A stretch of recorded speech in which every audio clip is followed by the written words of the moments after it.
pangalan.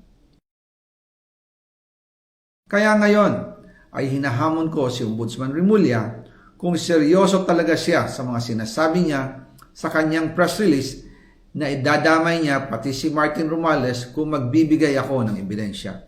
Patunayan niya ngayon ang pronouncement niya. Imbestigahan niya ang Fraternity Brad at ang kanyang kaibigan na si Speaker Martin Romualdez kung talagang tutupad siya sa tungkulin niya. Imbestigahan din niya si President Bongbong Marcos.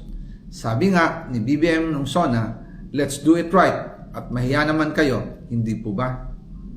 Nananawagan din po ako sa Senado na imbestigahan ang 100 billion insertion ni Presidente.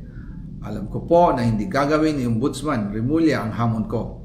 Pero magaling ang Senado sa investigasyon at ako ay naniniwala na dahil sa kanila, lalabas ang katotohanan. Yung pong listahan ng mga projects, ilalabas ko din kasama ng video na ito. Dahil dito, mas lalong darami ang ipa-file na kaso sa akin.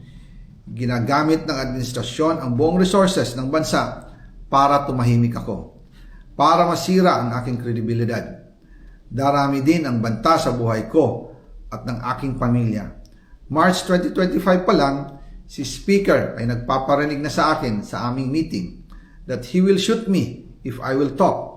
At pagkatapos niyang sabihin sa akin in a phone call na don't come home, we will take care of you, tumawag ulit si Speaker Martin at sinabihan niya ako na pag umuwi ako will be dangerous. Kasi they might hire someone to do a rub out on me or hire the police to kill me while in jail. Una pa lang ito sa mga gusto kong ibunyag. Marami pa akong dadalhin sa liwanag. Isa na dito ay yung kay Henry Alcantara, ang DPWH boys, ang sinasabi nilang halaga sa ICI ay 21 billion. Hindi po totoo yan.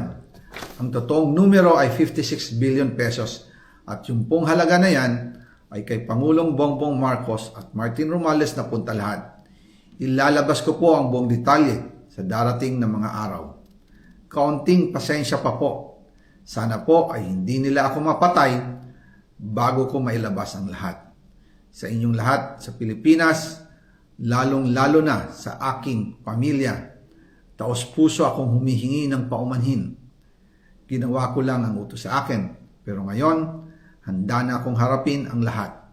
Uulitin ko po, yung pong pera, wala pong napunta sa akin. Dumaan lang po ang pera sa akin para i-deliver kay Speaker Martin Romualdez at Pangulong Marcos. Salamat sa inyong pag-unawa.